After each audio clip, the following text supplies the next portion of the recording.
60-year-old Michael Turner woke up to another morning, reflecting on how life had dragged him down to rock bottom. Once a strong and hardworking man, his life took a drastic turn when he lost his right arm in a workplace accident at a tire factory.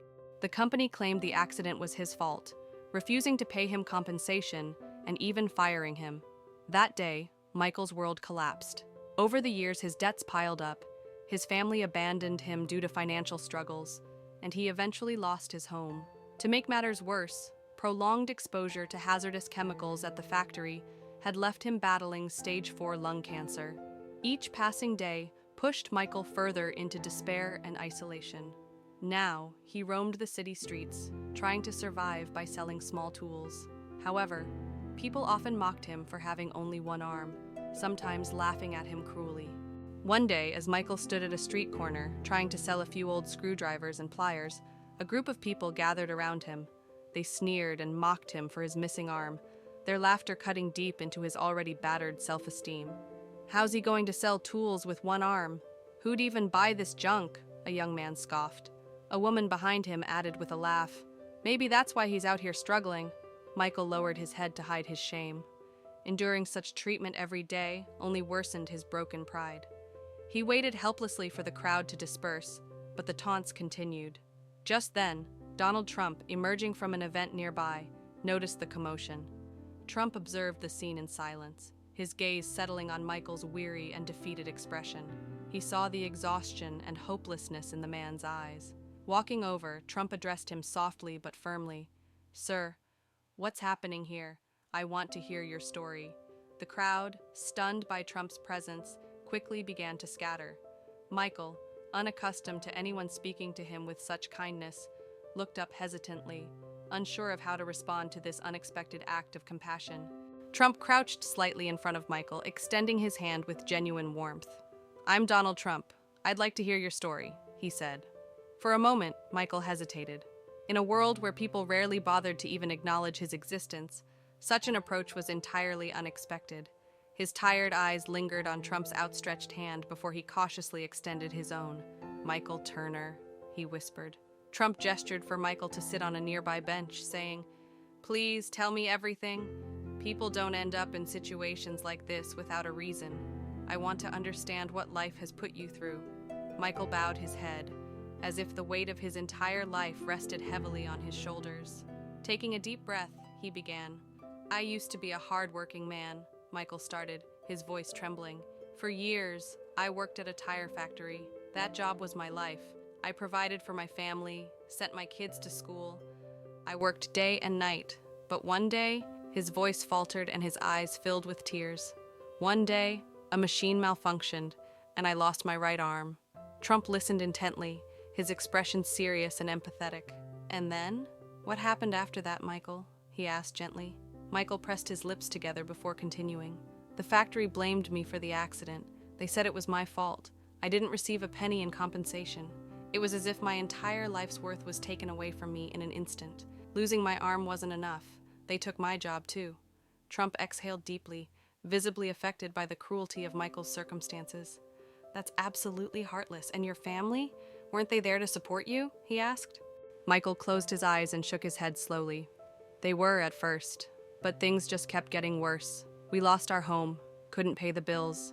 My kids, my wife, they all left one by one. No one wanted to carry the burden."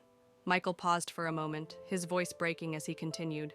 "And then they told me I had cancer, stage 4 lung cancer, years of exposure to chemicals at that damned factory. They not only crippled me, but they're killing me slowly. Now I stand on street corners trying to sell a few old tools. But people, they mock me, just because I have one arm." Trump's eyes welled up with tears, but he quickly composed himself. Speaking in a steady yet firm voice, he said, "Michael, life has treated you with unbelievable injustice. But know this, it doesn't have to stay this way. Right now, you have someone by your side." Michael looked at Trump with a flicker of hope, the first he had felt in years. "But how? How can I fix anything after losing so much?" he asked, his voice filled with doubt. Trump placed a reassuring hand on Michael's shoulder. "The first thing you need to know is that you are not alone. I'm here with you. There are so many people in this world who suffer, But even in our darkest moments, hope can light the way. We'll work together to turn things around. I'll help you get out of this situation, Michael, he said with determination. A single tear rolled down Michael's cheek. For the first time in years, someone saw him as more than his circumstances, as a human being worthy of compassion. This moment was a turning point in his life. Trump looked him in the eyes and said, "Today is just the beginning, Michael. We will rebuild your life, I promise." With those words, the despair in Michael's eyes began to fade, replaced by a faint glimmer of hope. This encounter was more than just an act of kindness. It was the first step toward a new beginning for Michael. Trump was deeply moved by Michael's story and immediately decided to take action. Calling his assistant, he said firmly, "Michael will be my guest tonight. Prepare a room for him at my home and make sure the best meal is ready." Michael looked at him in disbelief, his eyes welling up with tears. "Mr. Trump, you don't have to do this," he said softly. But Trump, with unwavering determination, replied, "Michael, everyone deserves to feel valued. Tonight, you're my guest. Starting tomorrow, we'll rebuild your life." When Michael stepped into Trump's luxurious home, he felt a warmth he hadn't experienced in years. He was given clean clothes, offered a hot shower, and invited to a beautifully set dinner table. Throughout the meal, Trump engaged him in conversation, asking about his plans and aspirations for the future. "Michael, this isn't the end. This is just the beginning. Together, we'll lighten the burdens you've been carrying and turn the page to a new chapter in your life," Trump said with a reassuring smile. The following day, Trump arranged an appointment with one of the best doctors to begin Michael's cancer treatment. When the doctors informed Michael that all his medical expenses would be covered by Trump, tears rolled down his cheeks. But Trump didn't stop there. He shared Michael's story through social media and other platforms, touching hearts across the nation and launching a fundraising campaign. Michael isn't alone. No one should have to endure this much pain. Together, we can change his life and the lives of so many others like him, Trump declared. The campaign quickly gained national attention, and people from all walks of life rallied to support Michael. The funds raised provided him with a safe and comfortable home, and all his medical expenses were fully covered. Trump also used his connections to secure Michael a position as a counselor at an organization dedicated to supporting individuals with disabilities. No one should lose their future because of their past hardships. "By taking on this role, Michael, you'll be a light for others," Trump told him.